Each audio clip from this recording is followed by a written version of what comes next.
عليكم خوتي خواتاتي، كي دايرين؟ لاباس عليكم؟ كنتمنى تكونوا كلكم على خير وبخير. فيديو جديد ونهار جديد. الفيديو ديال هذا النهار البنات بغيت نشارك معكم واحد الوصفه اللي زوينه بزاف وبزاف، بما اني ما شكيت عليكم مريضه. ضرني الدرسه البنات، وعندي واحد الدرسه متقوبه لان خصني نمشي باش نعمرها وداكشي. وباقي ما كنقول اليوم غدا وحق الله العظيم، ولكن هاد النهار عطاتني الحريق بزاف. انا قلت حتى الغدا ان شاء الله عاد غادي نمشي، لان عندي ما يدار هاد اليومين، عندي شي حاجه اللي هي مهمه خصني نديرها.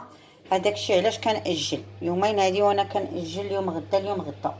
المهم البنات، اليوم جيت نشارك معكم هاد الوصفه اللي كندير للدرسه. اليوم قلت غادي نشارك معكم هذا الوصفه هذه اللي كنديرها انا. كنديرها حيت تضرني الدرسه. راكم عارفين البنات كتجي بعض المرات بالليل، ما كنلقاو ما نديروا لها بالليل، كتقتلنا بالحريق، يعني ما كاينش البديل ديالها، ما كاينش شنو غادي ديروا لها بالليل. انا المهم غادي نحاول نكالميها دابا بهذا.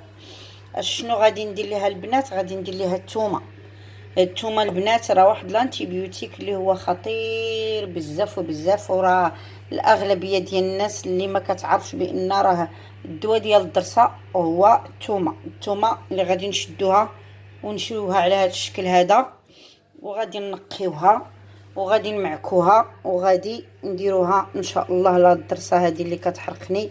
مشكيت عليكم البنات، لا يوصل شي واحد لهاد الضرسه هذه. انا شويتها بزاف، غادي نحاول نحيد منها هاد الحريق هذا اللي حرقت ليا. حاولوا ما تحرقوهاش هكاك، حيت انا درتها على البوطه ديريكت، ما درت لهاش الشوايه. هذاك الشيء علاش البنات تحرقات ليا. المهم ماشي مشكل، غادي نحيدوا هذاك الحريق.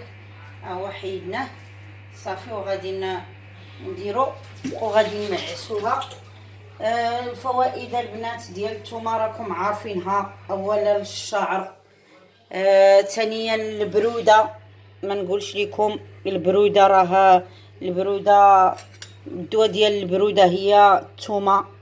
الدواء ديال الحناش البنات، راه تيقوني اللي فيه الحناش هي هاد الثومه هكا تشوى بهذا الشكل هذا.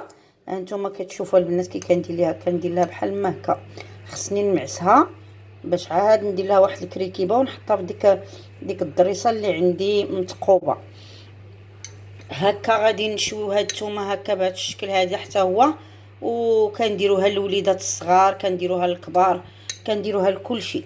اي واحد كنديروا ليه هاد الثومه. الناس اللي فيهم الحناش راه الرحمه ديال سيدي ربي، والله البنات الا الرحمه ديال سيدي ربي تيقوني.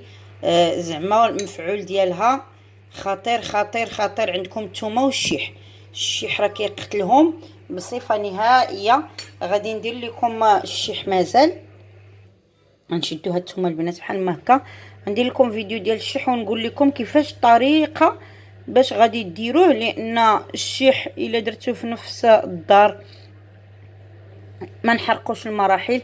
خليو حتى ان شاء الله ندير لكم فيديو عليه ونشرح لكم كيفاش تستافدوا من الشيح راه كاين اللي غير كيجيو كيديروا وراه ما كيقضي لي حتى شي حاجه، ولكن غادي نشارك معكم المعلومات اللي انا درتهم.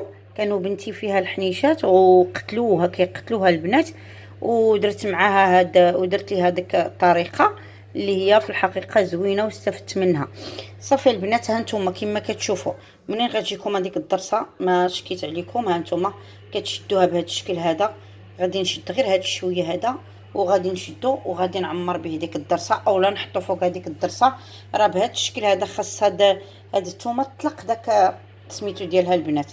الثومه كتكون حاره شويه، ولكن الحريق ديال الضرسه راه كيكون حار من الثومه البنات. راه هاد المساله راكم عارفينها. يعني في الحقيقه زوينه تيقوني والله العظيم الا الرحمه ديال سيدي ربي. افيكاس البنات، افيكاس. كديروها كتهمد عليكم داك الحريق. صافي حبيباتي، هذه هي الوصفه ديال اليوم. ثومه مشويه غادي نديروها نشويوها وغادي نبجغوها مزيان ونحطوها فوق الطرسه ونخليوها حتى يبرد لينا داك الحريق وكنحيدوها. عاوتاني ناض لينا نعاودوها، لحقاش كاين بالنسبه كاينين شي وحدين اللي كيكون عندهم اللحم مريض اولا شي حاجه، يعني كيخصكم تعاودوها. صافي هذه هي الثومه ديالي البنات اللي درت. بالنسبه للناس اللي ما كيعرفوش الثومه، هانتوما هذه هي الثومه الحمراء، ها هي فص ثوم، ها هو ثومه حمراء، يعني كنديروا ليها نشدوها ونحطوها على النار وكنشويوها. هذا هذه واحد صاحبتي، واحد المصريه، كتقول لي يا منى علاش كتقولي بقيت تقولي باللغه العربيه، قولي باللغه العربيه، قولي اي فيديوهات ديالك قوليهم باللغه العربيه. كنقول لها ودي راه انا ما نعرفش نقولهم لك باللغه العربيه، واخا انا كنعرف نهضر بالمصريه ولكن ما نقدرش نقولهم لك باللغه العربيه لان المتتبعين ديالي مغربيين، وهذا الشيء علاش ما نقدرش نبدل اللغه ديالي. داكشي علاش كتقول لي هضري معايا بالعربيه، واي حاجه ما عرفتهاش كتدخل عندي الخاص مسكينه وكنترجمها ليها ديك الساعات بالمصريه. صافي كتقول لي زعما تبارك الله عليك انك كتعرفي تهضري بالمصريه مزيان، وهذاك الشيء صافي كنترجمها ليها. اما بالفيديوهات كنقول انا ما نقدرش نحول الفيديوهات ديالي، ضروري كنقولهم باللغه ديال بلادي لاني الحمد لله انا مغربيه ونبقى على اصالتي ان شاء الله يا سيدي يا ربي. والوصفات راه كيقدروا يترجموا. صافي هادشي اللي كاين حبيباتي، كنتمنى يعجبكم الفيديو. وهذا هو الثوم، ها هو الثوم الاحمر البنات، راه كما قلت لكم راه افيكاس هاد الوصفه هادي.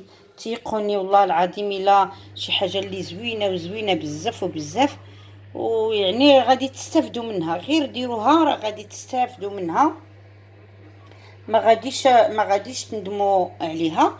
كنشدوها راه وريتكم، كتشدوها تشدوا هاد الفص ثوم هذا تشدوه وتحطوه على العافيه، كنحطوه على النار حتى كيتشوى مزيان مزيان مزيان مزيان. راكم شفتوني كيفاش درت ليه، وكنشويوه كيولي عندنا رطب على هذا الشكل هذا، ها هو كيكون رطب. صافي بعد ما كيكون رطب كنشدوه وكنمعسوه وكنحاولوا نخرجوا ديك الزيت اللي كاينه في الثومه. منين كنخرجوا هذيك الزيت اللي كاينه في الثومه صافي كنحطوا هذا الثوم على الضرس. والله البنات الا هاد الوصفه خطيره خطيره، طوب طوب طوب طوب. كنتمنى تعجبكم هاد الوصفه البنات وتجربوها. الناس اللي كيضرهم الضرس راه هذا هو الدواء ديالهم، خصوصا في نصاصات الليالي كما قلت لكم هذا هو الدواء ديالهم هو الثومه. غادي تهنيكم. وكاين عندي واحد الدونتيفريس حتى هو زوين، هو في الحقيقه الضرسه حيت تجي راه لا اله الا الله ما كيخدم معاها مازال غير قلع، ولكن المهم كتعتقنا هاد الثومه في نصاصات الليالي. في نص الليل ما كاينش اللي غيدير لك حتى حاجه للضرسه. هذاك الشيء علاش هاد الثوم راه هو البديل الوحيد ديال الضرسه في نصاصات الليل البنات. صافي حبيباتي، كان هذا هو الفيديو ديال اليوم. سمحوا لي الا طولت عليكم، وانما كنت باغا نشرح لكم. كنتمنى يعجبكم الفيديو وديروا لي لايك وتبارطاجيوه مع الاصدقاء والاهل والاحباب. وكنقول لكم بسلامه عليكم الى فيديو قادم ان شاء الله. بسلامه عليكم.